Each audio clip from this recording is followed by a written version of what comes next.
کچھ کہانیاں ہیں جو کبھی پرانی نہیں ہوتی ہیں نا، اور اس کی ایک خاص وجہ ہوتی ہے۔ تو آج ہم رخسانہ کی کہانی کو صرف سنیں گے نہیں، بلکہ اس کے اندر چھپے اس طاقتور فارمولے کو سمجھنے کی کوشش کریں گے جو ایک عام سی مظلوم لڑکی کو ایک لازوال ہیروئن بنا دیتا ہے۔ تو کہانی شروع ہوتی ہے ایک بہت بڑے صدمے سے، ایک گہری ناانصافی سے۔ جیسے ہی والد کا انتقال ہوتا ہے، رخسانہ کی تو جیسے دنیا ہی الٹ جاتی ہے۔ اس کی سوتیلی ماں کا اصلی چہرہ سامنے آ جاتا ہے اور وہ اسے اپنے ہی گھر میں ایک قیدی کی طرح بنا دیتی ہے۔ یہی ظلم اس کی غیر معمولی کہانی کی بنیاد رکھتا ہے۔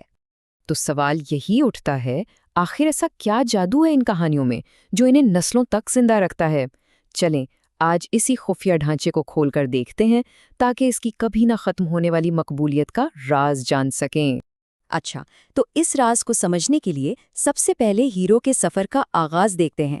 ہر بڑی کہانی ایک عام سی دنیا سے شروع ہوتی ہے، جہاں ہمارا ہیرو یا اس معاملے میں ہماری ہیروئن مظلوم ہوتی ہے اور ناانصافی کا شکار ہوتی ہے۔ اور یہ فرق دیکھے، یہ کہانی کی بالکل بنیاد ہے۔ ایک طرف ہے رخسانہ جو دن رات کام کر رہی ہے، اور دوسری طرف اس کی سوتیلی بہن زینیا جو عیش کر رہی ہے۔ یہی وہ شدید ناانصافی ہے جو سننے والے کو فوراً ہیروئن کے ساتھ جوڑ دیتی ہے اور دل میں تبدیلی کی خواہش پیدا کرتی ہے۔ اور جب ظلم حد سے بڑھ جاتا ہے نا، تب کہانی میں آتا ہے ایک ٹویسٹ۔ یہ وہ لمحہ ہوتا ہے جب قسمت خود ہیروئن کو پکارتی ہے اور اسے ایک ایسی جادوئی مدد ملتی ہے جو اس کی دنیا کو ہمیشہ کے لیے بدلنے والی ہے۔ اور مزے کی بات دیکھیں یا ستم ظریفی کہیں کہ ویلن کا ظلم ہی ہیروئن کی قسمت کا دروازہ کھول دیتا ہے۔ زینیا کی چالاکی اور سوتیلی ماں کی سزا انجانے میں رخسانہ کو اس مقام پر لے آتی ہے جہاں اس کی ملاقات ایک جادوئی مددگار سے ہوتی ہے۔ اچھا، کہانیوں کی زبان میں نا اس چیز کو مافوق الفطرت مدد کہتے ہیں، یعنی وہ لمحہ جب ہیرو کو اکیلا نہیں چھوڑا جاتا۔ یہاں پر وہ پری صرف رخسانہ کو سزا سے نہیں بچا رہی، بلکہ اسے ایک امید دے رہی ہے، ایک اندرونی طاقت کا خفیہ ذریعہ جس کی اسے اس وقت سب سے زیادہ ضرورت تھی۔ یہ جو پرے نے ہدایات دی ہے نا، یہ صرف کوئی رولز نہیں ہے، بلکہ یہ ایک خفیہ رشتے کی شروعات ہے۔ اب یہ مچھلی صرف مچھلی نہیں رہی، یہ رخسانہ کی اکلوتی دوست بن جاتی ہے، اس کی امید کا وہ ذریعہ جو اس کی اندھیری دنیا میں روشنی کی ایک کرن ہے۔ لیکن ہیرو کا سفر بھلا اتنا آسان کہاں ہوتا ہے؟ جیسے ہی امید کی کوئی کرن دکھتی ہے، ویلن اور بھی زیادہ طاقت سے حملہ کرتے ہیں۔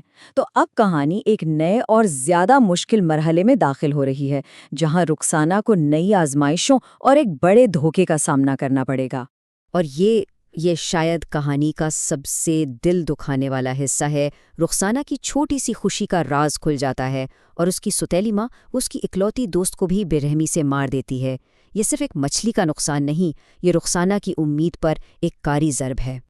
لیکن پریوں کی کہانیوں کا جادو ہی یہی ہے کہ گہری سے گہری مایوسی میں بھی امید کی کوئی نہ کوئی شکل نکل آتی ہے۔ پری واپس آتی ہے اور رخسانہ کو سکھاتی ہے کہ کیسے اپنے نقصان کو ہی اپنی طاقت بنانا ہے۔ وہ مچھلی کی ہڈیاں جو اس کے دکھ کی نشانی ہیں، اب ایک نئے اور زیادہ طاقتور جادو کی بنیاد بن جاتی ہیں۔ اور پھر آتا ہے وہ کلاسک سنڈریلا مومنٹ، شہزادے کی تقریب۔ یہ رخسانہ کے لیے سب کچھ بدلنے کا ایک سنہری موقع ہے۔ سوتیلی ماں اسے روکنے کی پوری کوشش کرتی ہے، پر جادو کو بھلا کون روک سکتا ہے؟ ہڈیوں سے شاہی لباس اور زیورات نکلتے ہیں اور رخسانہ اس تقریب کی طرف چل پڑتی ہے جہاں اس کی قسمت اس کا انتظار کر رہی ہے۔ لیکن سفر کا سب سے مشکل، سب سے ڈرامائی حصہ تو ابھی باقی ہے۔ اب وہ وقت آتا ہے جہاں ہیروئن کو اپنی سب سے بڑی آزمائش کا سامنا کرنا پڑتا ہے، یعنی موت اور پھر دوبارہ جنم، تاکہ وہ سچے معنوں میں بدل سکے۔ ٹھیک اسی وقت جب لگ رہا ہوتا ہے کہ چلو اب سب ٹھیک ہو گیا، ویلن اپنی آخری سب سے خطرناک چال چلتا ہے۔ حسد میں اندھی سوتیلی ماں رخسانہ کو دھوکے سے قتل کر دیتی ہے۔ ایک لمحے کے لیے تو لگتا ہے بس برائی جیت گئی، لیکن رخسانہ کو ہرایا نہیں جا سکتا۔ اس کا سفر یہاں ختم نہیں ہوتا، بلکہ اس کی شکل بدل جاتی ہے۔ اس کی روح ایک بلبل بنتی ہے، پھر اس کی راکھ سے ایک جادوئی پھل، اور آخرکار وہ اسی پھل سے دوبارہ انسان بن کر جنم لیتی ہے۔ یہ زندگی کی موت پر ایک زبردست اور خوبصورت فتح ہے۔ تو ہیروئن نے دوبارہ جنم تو لے لیا ہے، لیکن وہ اپنی دنیا سے، اپنی پہچان سے بہت دور ہے۔ تو اب کہانی کا اگلا مرحلہ کیا ہے؟ اسے واپس ڈھونڈنا اور اس کی اصل جگہ پر لانا۔ یہاں سے کہانی بہت دلچسپ ہو جاتی ہے۔ شہزادہ اپنی کھوئی ہوئی محبت کے غم میں ہے، لیکن چھوٹی چھوٹی نشانیاں اسے سچ کی طرف کھینچ رہی ہیں۔ یہ کوئی بڑا معجزہ نہیں، بلکہ پان بنانے کا وہ خاص طریقہ ہے جو آخر میں رخسانہ کی پوری شناخت واپس لے آتا ہے۔ اور اب جب ہیروئن واپس آ چکی ہے تو سفر اپنے آخری مرحلے میں داخل ہوتا ہے، یعنی انصاف کا وقت۔ یہ وہ لمحہ ہے جب وہ پوری طاقت کے ساتھ واپس آتی ہے تاکہ دنیا کا بگڑا ہوا توازن ٹھیک کر سکے۔ یہاں رخسانہ کا کردار بالکل بدل جاتا ہے۔